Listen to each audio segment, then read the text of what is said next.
പോകുവാണ് കേട്ടോ. നമ്മൾ ഓരോരുത്തർക്കും കേൾക്കാനും പറയാനും ഏറെ പ്രയാസമുള്ളൊരു വാചകമാണത്, അല്ലേ? അതെ, ഞങ്ങളിതേ പെട്ടിയൊക്കെ പറക്കി കാസർഗോഡിൽ നിന്ന് ഇറങ്ങുകയാണ് കേട്ടോ. വീട്ടിലൊരു പങ്ക് തന്നു വിട്ടില്ലെങ്കിൽ അമ്മമാർക്കൊരു സമാധാനം ഉണ്ടാകില്ലല്ലോ. അതാണ് ഈ കാണുന്നത്.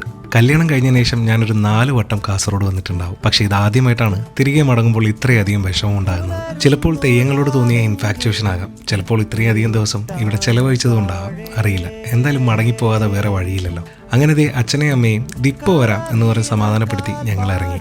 യാത്ര തുടങ്ങുന്നതിന് മുന്നേ എനിക്ക് നിങ്ങളോട് ചിലത് പറയാനുണ്ട്. എൻ്റെ കഴിഞ്ഞ 4 കഥ പറച്ചിലിനും നിങ്ങൾ ഓരോരുത്തരും തന്ന പിന്തുണ ചെറുതൊന്നുമല്ല കേട്ടോ. ഇനി അങ്ങോട്ടും കൂടെ ഉണ്ടാകുമെന്ന വിശ്വാസത്തിൽ യാത്ര തുടരുകയാണ്. 10 കിലോമീറ്റർ ആകുന്നതിന് മുന്നേ തന്നെ ചിന്നുവിന്റെ ആദ്യത്തെ ചായ സ്റ്റോപ്പായി, അതും ഒരെണ്ണം പാഴ്സലും. ഇത് ചിന്നുവിന്റെ ഫ്രണ്ട് സനിയും ഹസ്ബൻഡും കൂടെ നടത്തുന്ന കടയാണ് കേട്ടോ. അവിടുന്ന് വണ്ടി ഞാൻ എടുത്തു. തൃക്കണ്ണാട് ക്ഷേത്രത്തിന് മുന്നിലൂടെ എപ്പോൾ പോയാലും വണ്ടി നിർത്തുന്നത് പതിവാണ്. മലബാറിൽ ഈ ഒരു ശിവക്ഷേത്രം മാത്രമാണ് പടിഞ്ഞാറേക്ക് ഫേസ് ചെയ്തിട്ടുള്ളത്, അതും കടലിലേക്ക്. അപ്പോഴത്തേക്കും ചിന്നുവിന്റെ കൂടെ ഫോട്ടോ എടുക്കാൻ ഒരു ഫാമിലി വന്നു. എന്താണെന്നറിയില്ല, പണ്ട് മുതൽക്കേ ചിന്നുവിന്റെ കൂടെ ആരെങ്കിലും സെൽഫി എടുക്കുന്നത് കാണുമ്പോൾ ഉള്ളിൽ വല്ലാത്തൊരു സന്തോഷമാണ്. ഇനി അടുത്ത സ്റ്റോപ്പ് മാഹിയാണ്. എന്തിനാണെന്നറിയാലോ, ചിന്നുവിന്റെ കൂടെ കൂടിയതിനു ശേഷമാണ് ആംബുലൻസ് കണ്ടാൽ ഞാനും പ്രാർത്ഥിക്കാൻ തുടങ്ങിയത്. നിങ്ങൾക്കും ആ ഒരു ശീലം ഉണ്ടെങ്കിൽ താഴെ കമന്റ് ചെയ്യണേ. അങ്ങനെ ഏകദേശം 9:30 മാഹി എത്തി. പക്ഷേ ഒരു അബദ്ധം പറ്റി. സർവീസ് റോഡ് എടുക്കാൻ വിട്ടുപോയതുകൊണ്ട് ഇനി മാഹി ടൗണിൽ പോയാലേ പെട്രോൾ അടിക്കാൻ പമ്പുള്ളൂ. ഇവിടെ പെട്രോളിന് ഇന്നത്തെ വില 94 രൂപയാണ്. അതായത് നമ്മളുമായി ഏകദേശം 12 രൂപയുടെ വ്യത്യാസം. ഒരു ശരാശരി മലയാളിയുടെ കണ്ണുകൾക്ക് കുളിർമയേകുന്ന കാഴ്ചയായിരുന്നു പിന്നീട് അങ്ങോട്ട്. പല രൂപത്തിലും പല കളറിലും ഒരു ലോഡ് മദ്യം. മദ്യപാനം ആരോഗ്യത്തിന് ഹാനികരമാണെന്ന്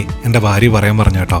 അങ്ങനെ മദ്യത്തോടും മയ്യഴിയോടും യാത്ര പറഞ്ഞിറങ്ങി. ഇനി നേരെ എറണാകുളത്തേക്ക്. രാത്രികാല യാത്രകളിൽ എനിക്ക് ഉറക്കം വരുന്നത് പൊതുവെ കുറവാണ്. ചിന്നുവിന് നേരെ തിരിച്ചും. അങ്ങനെ ഒരു 3:30 എറണാകുളം എത്തി. കഥ പറച്ചിൽ തുടരാൻ തന്നെയാണ് തീരുമാനം. ഇനി എറണാകുളം കഥകളുമായി കാണാം. അഭിപ്രായങ്ങൾ രേഖപ്പെടുത്തുക, കൂടെ വിമർശനങ്ങളും. അപ്പൊ എന്നാ അങ്ങനെ ആയട്ടെ.